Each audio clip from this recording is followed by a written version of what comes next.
Hello বন্ধুরা, good morning. আমি মিতা। নতুন একটা সকালে নতুন একটা ব্লগে তোমাদের সবাইকে স্বাগত জানাই। আজ হচ্ছে শুক্রবার আর এখন বাজে সকাল 6:30 মতন। চলো তবে আজকের ব্লগটা এখন থেকেই শুরু করা যাক তোমাদের সকলকে সাথে নিয়ে। সকাল সকাল ঘুম থেকে কিন্তু আমি আজকে উঠে পড়েছিলাম। আর সকালে ঘুম থেকে উঠে সকালে যে সমস্ত কাজ থাকে বাসি কাজ সেগুলোই এখন টুকটুক করে করে নিচ্ছি। আগে কিন্তু আমি ঘর উঠোন সমস্তটাই ঝাড় দিয়ে নিয়েছি, সমস্ত কিছু পরিষ্কার করে এই যে এখন বাসনগুলো নিয়ে কিন্তু কলে চলে এসেছি মেজে নেওয়ার জন্য। রাতে তো আমি বাসনগুলো মেজে রাখতে পারি না, কেন কি বাসনগুলো আমাকে বাইরে মাজতে হয়, কলটা আমাদের বাইরে তো ওই জন্য।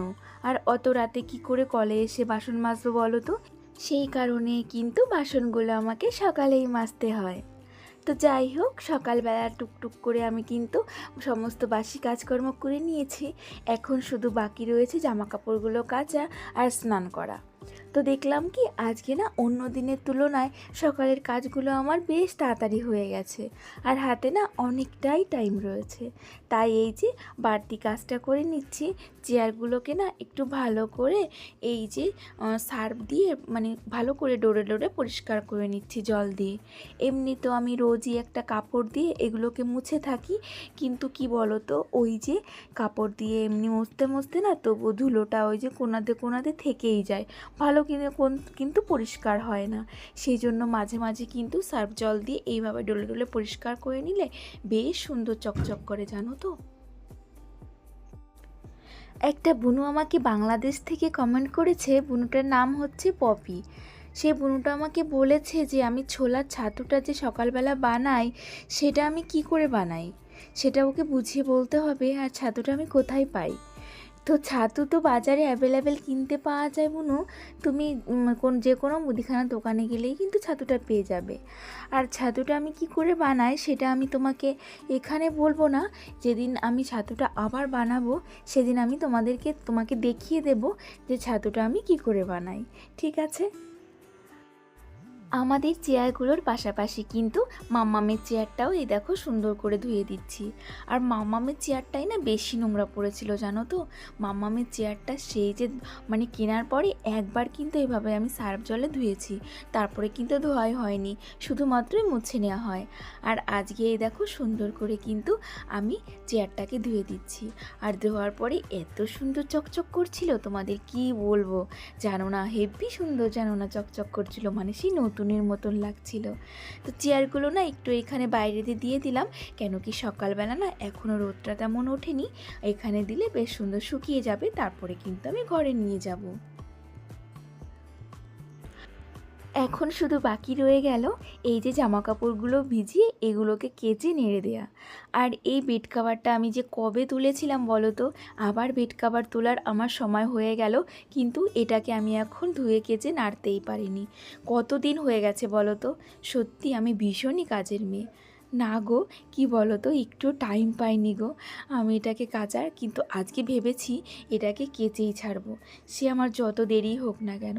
সেই জন্য এই যে দেখো বেড কাভারটা আগে ভিজিয়ে রাখলাম, আর তারপরে যে জামা কাপড়গুলো আমাদের রোজ থাকে সেগুলোকেও কিন্তু একটু ভিজিয়ে দেবো।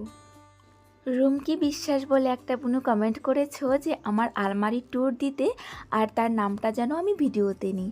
তো তোমার নামটা তো আমি নিয়েই নিলাম, আর আলমারি ট্যুর অবশ্যই আমি দেবো বুনু, একটুখানি ধৈর্য ধরো, অবশ্যই আমি দেবো। এই তো দেখো এদিক থেকে কিন্তু আমি জামা কাপড়গুলো কেচে ধুয়ে স্নান করে পুজো দিয়ে সমস্ত কিছু কমপ্লিট করে চলে এসেছি। আর এখন কি করছি বলো তো, এই যে এখানে কিন্তু কিছু কুমড়ো শাক হয়েছিল, সেটাই না আমি এখন এখান থেকে কেটে নিচ্ছি। আজকে রান্না করব গো, আজকে আর মাছ নেব না, জানো তো। আর আমাদের পরিবারে এই শাক সবজি দিয়েও না মাঝে মাঝে একটু চালিয়ে দিতে হয়, জানো তো, কেন কি রোজ ওই মাছ মাংস কেনা আমাদের সম্ভব হয়ে ওঠে না। আর একটা দিন যদি এই মাছ মাংস স্কিপ করে যাই তাহলে কিন্তু অনেকটাই আমাদের সঞ্চয় হয়। আর এইগুলো তো খাওয়া অনেকটাই ভালো, তাই না বলো?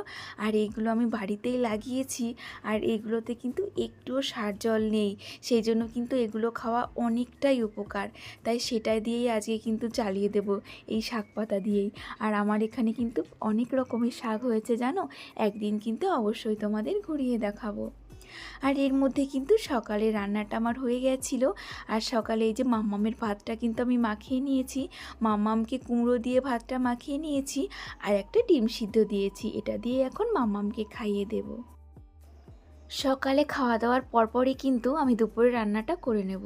কেন কি বলো তো, বেলার দিকে না বেশ গরম পড়ে যায়, সেই জন্য ভাবলাম সকাল সকালে রান্নাটা করে নিই।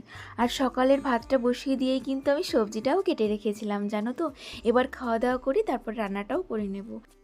আর এখানে দেখো সবজির মধ্যে কেটেছি হচ্ছে আলু, পটল আর হচ্ছে মিষ্টি আলু। আর এই যে কুমড়ো শাকটাও কেটে নিয়েছি। আর শাকটাকে সুন্দর করে এরকম বেছে খুঁটে ধুয়ে রেখেছি জানো তো।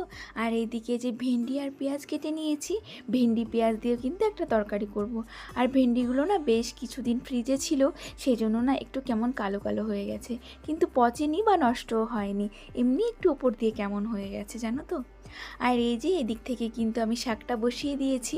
আর আজকে আমি না পাঁচফোড়ন সম্বরা দিয়ে শাকটা বানাবো। আর আমি রাঁধুনি দিয়েও করি, কিন্তু আজকে একটু পাঁচফোড়ন দিয়ে করছি। আর দিয়ে দিলাম একটু আদা। তো এটা দিয়ে এখন সুন্দর করে একটু নেড়ে চেড়ে ভাজা ভাজা করে তারপরে কি করব বলো তো, ওই যে সবজিগুলো আমি কেটেছিলাম সেগুলোকেই দিয়ে দেব। আর এখন এগুলোতে একটু নুন হলুদ দিয়ে এগুলো ভালো করে ভাজা ভাজা করে নেব। আমি কিন্তু কুমড়ো শাকটা এইভাবেই রান্না করছি, আর সেটাই কিন্তু তোমাদেরকে দেখিয়ে দিচ্ছি। আর তারপরে ভাজা ভাজা হয়ে গেলে এই যে জলটা দিয়ে দেব। আর জলটা দিয়ে তারপরে কি করব বলো তো, এটাকে ঢাকা দিয়ে রাখবো। এবার ঢাকা দিয়ে দিলে একটুখানি যখন জলটা ফুটে ফুটে আসবে, তারপরে জলটা ফোটার পরে আমি যে ওই যে শাকটা বেছে রেখেছিলাম ধুয়ে মুছে, সেটাকে কিন্তু দিয়ে দেব। আর শাকটাকে কিন্তু একটু ভালো করে গলাতে হবে, না হলে কিন্তু একটু ভালো লাগবে না। শাক দেওয়ার পরে আবার কিন্তু এটাকে ঢেকে রাখবো। আর এদিকে আবার ওইদিকে শাকটা ঢেকে দিয়ে আমি কিন্তু এদিকে ভেন্ডির তরকারিটাও বসিয়ে দিয়েছি, এতে করে কিন্তু দুটো তরকারিটা আমার তাড়াতাড়ি হয়ে যাবে। আর এই দেখো ভেন্ডির তরকারিটা বসিয়ে দিয়েছি, আর এইদিকে কিন্তু আমার শাকের তরকারিটা কমপ্লিট।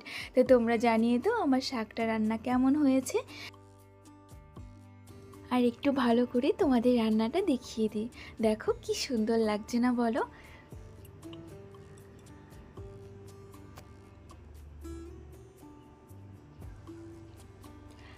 কালকে দু টুকরো মাছ ফ্রিজে আমি রেখে দিয়েছিলাম জানো তো। মাম্মাম এই যে মাছ ছাড়া ভাত খেতে পারে না, সেই জন্যই না রেখে দিয়েছিলাম। আর সেটাকেই ভেজে দেবো, মাম্মামকে শাক দিয়ে ভাতটা মেখে আর মাছ দিয়ে খাইয়ে দেবো। তো যাই হোক, দুপুরে খাওয়া দাওয়ার পরে না তারপরে একটু মাম্মামকে ঘুম পাড়িয়ে দিয়েছি, আর সাথে সাথে না আমিও 1 ঘন্টা একটু রেস্ট নিয়েছি। তারপরে এখন মাম্মাম সোনা ঘুমাচ্ছে, আর আমি উঠে এই যে চলে এসেছি আমার একটু কাজ করার জন্য। এই গাছগুলোকে আজকে একটু পরিষ্কার করে সুন্দর করে দেখো গোড়াটা খুঁচিয়ে দিচ্ছি। একটা বুনু আমাকে কমেন্ট করেছে যে আমার শ্বশুর শাশুড়ি আছে কি না। তো বুনু আমি বলছি, এর আগেও কিন্তু আমি বেশ কয়েকবার বলেছিলাম আমার শাশুড়ি আছেন, কিন্তু শ্বশুর মারা গেছেন, কিন্তু শাশুড়ি অসুস্থ, ওনার কোনো কাজ করার ক্ষমতা নেই। আর তুমি এটাও জানতে চেয়েছো যে আমার হাজব্যান্ডের দাদা বা বোন কেউ আছে কি না। তো তোমাকে সেই প্রশ্নটার উত্তর আমি এখন দেব। আমার হাজব্যান্ডের দাদা বোন বলতে দিদি আর দাদা আছে, ভাই বোন কেউ নেই, কিন্তু দিদি দাদা আছে। তো দিদিদের বিয়ে হয়ে গেছে, আর দাদা আলাদা থাকে, বিয়ে করে উনি আলাদা থাকেন, ওনার মতন উনি, আর আমাদের মতন আমরা থাকি। তো তোমার প্রশ্নের উত্তর তুমি পেয়ে গেছো।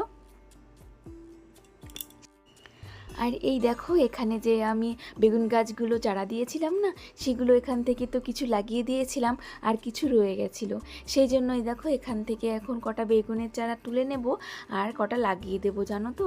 তো এই দেখো তুলে নিচ্ছি, আর বেগুনের চারাগুলো না বেশ সুন্দরও হয়েছে। আর চলো আজকে তাহলে ব্লগটা আমি এখানেই শেষ করব, আর বেশি বড় করব না। তোমরা সবাই ভালো থেকো, আমরাও সবাই ভালো আছি। তোমাদের সবাইকে টাটা।